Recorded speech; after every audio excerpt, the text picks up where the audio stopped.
Okay. You have outlined quite a bit in terms of agriculture. Of course, we have all the right ingredients for agriculture. We have fertile soil. In fact, St. Kitts is referred to as Lyomega, which is the Kalinago name, the indigenous name for St. Kitts. And agriculture is an important thing because then it's about feeding ourselves, being self sufficient, and so on. Now, Minister, let me ask you, let's talk about housing because that is also one of your ministries. In fact, I think they call it human settlement. Yes, it's on the human settlement. You're right. What is the housing plan for St. Kitts and Nevis and affordable housing in particular? Could you speak to the National Housing Corporation and some of the issues that you have found there? Thank you again, Mr. Williams. Very early in the life of this administration, we recognized that there was an attempt by the previous administration to quickly distribute houses in Sandy Point. Even though the government had changed, they meticulously went about before the swearing in to distribute houses. A conduct which was improper, if not illegal, in that with the change of government, the board, which serves at the pleasure of the minister, which was in place, was no longer functional. And so any action taken by the institution, once the elections were clear, once the elections were declared, any action by the corporation, its agents, its employees, if not supported by a new board under a new minister, is improper and, I dare say, illegal.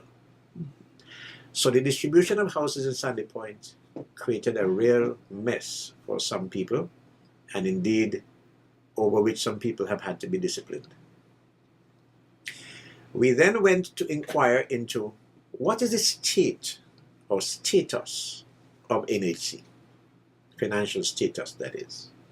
And without going into all of it, let me tell you that the NHC is in debt to the Social Security of $87 million, having restructured debts, $87 million. And NHC is not in the best position to pay back the Social Security because the record will show that up to the time when we took office, 34% of the people were either not paying or delinquent. And with a 34% delinquency rate, you will know that any other institution would be closing its doors, because that means they'd be operating at a serious, very serious deficit. And that's true. So is NHC. But NHC is a corporation of the government. And the government has responsibility to ensure that people have what we call necessaries: food, clothing, and shelter. And NHC is one of those institutions that fosters the construction or the growth of the housing stock. If not directly, NHC is supposed to facilitate it indirectly.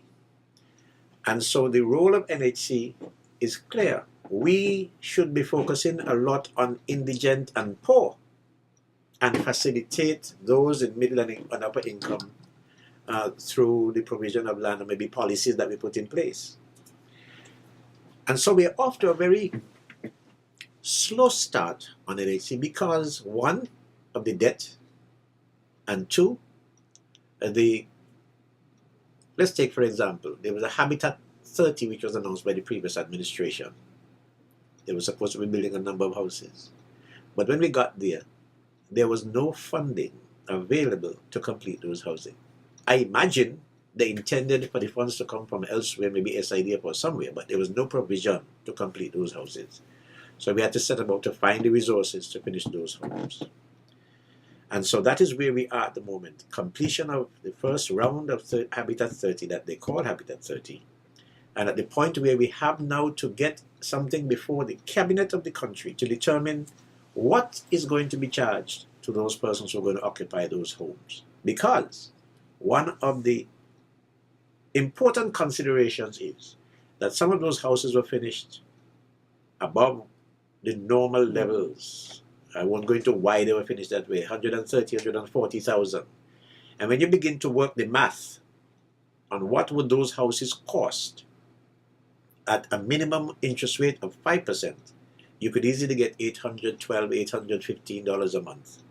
That does not qualify as a poor person's house.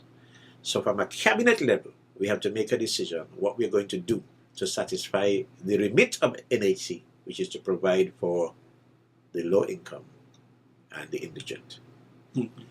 Now, NHC will partner with the Ministry of Sustainable Development to ensure that, one, land is made available for home construction.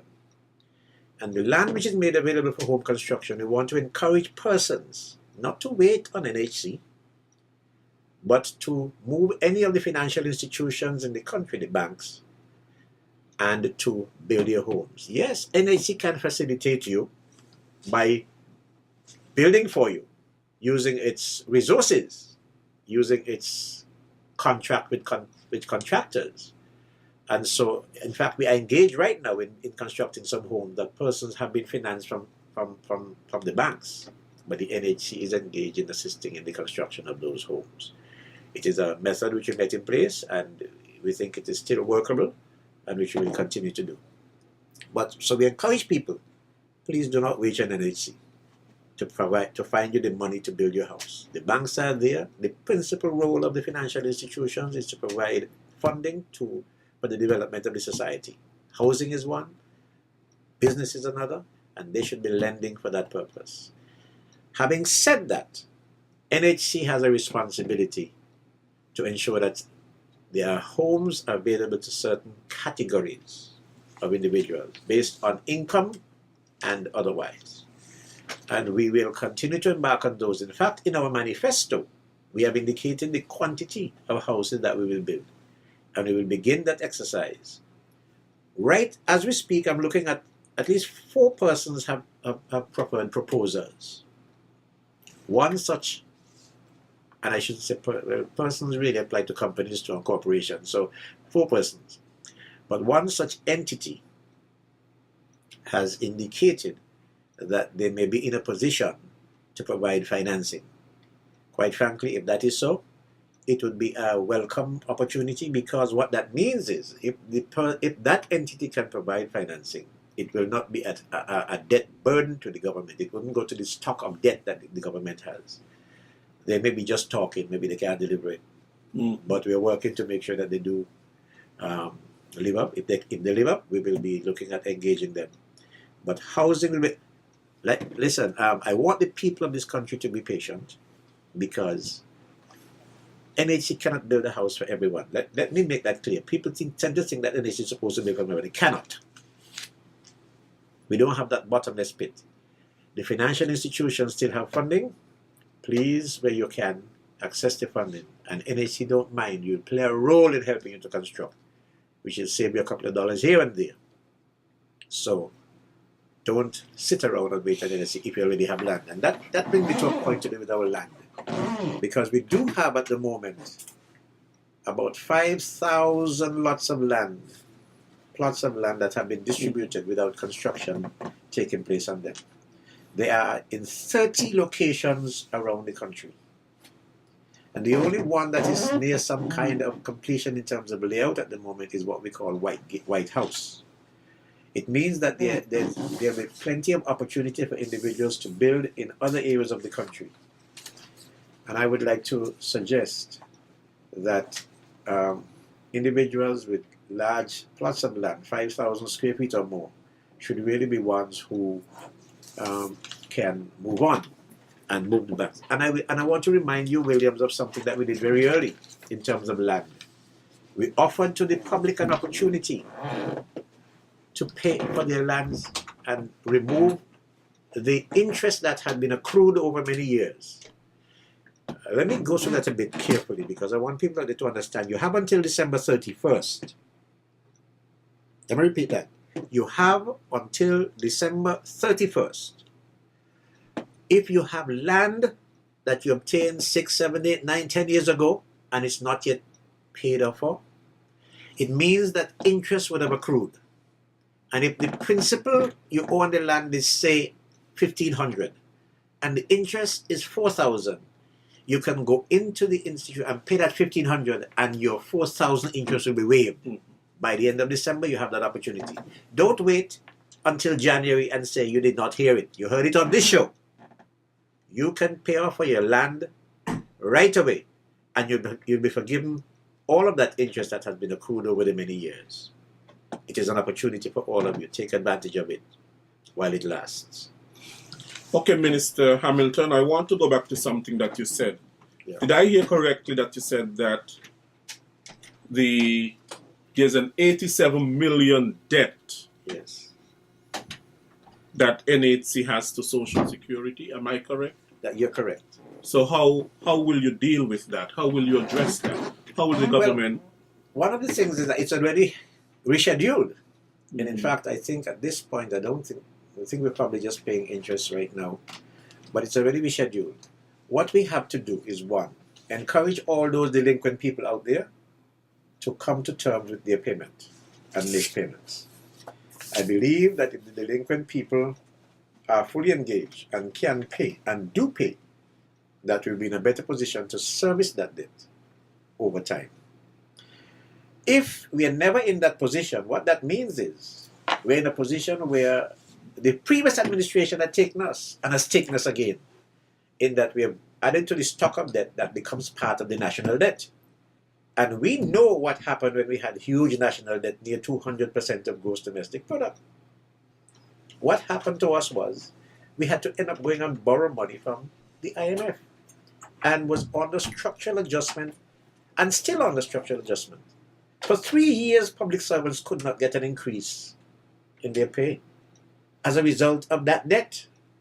And there is that $87 million to Social Security.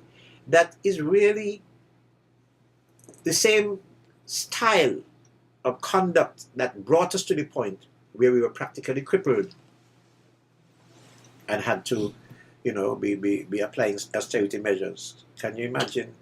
And people do forget, it appears, what we went through in the last couple of years when we were in such debt.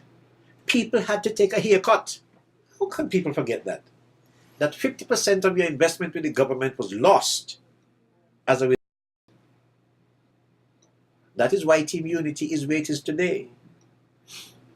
And the debt of NHC, if it is not properly monitored, only forms part of the whole national debt that cannot be paid and may lead to structural adjustment. This new administration will tackle it head on. We do not, and under our watch, we will not put our country in the position where it was under the previous administration.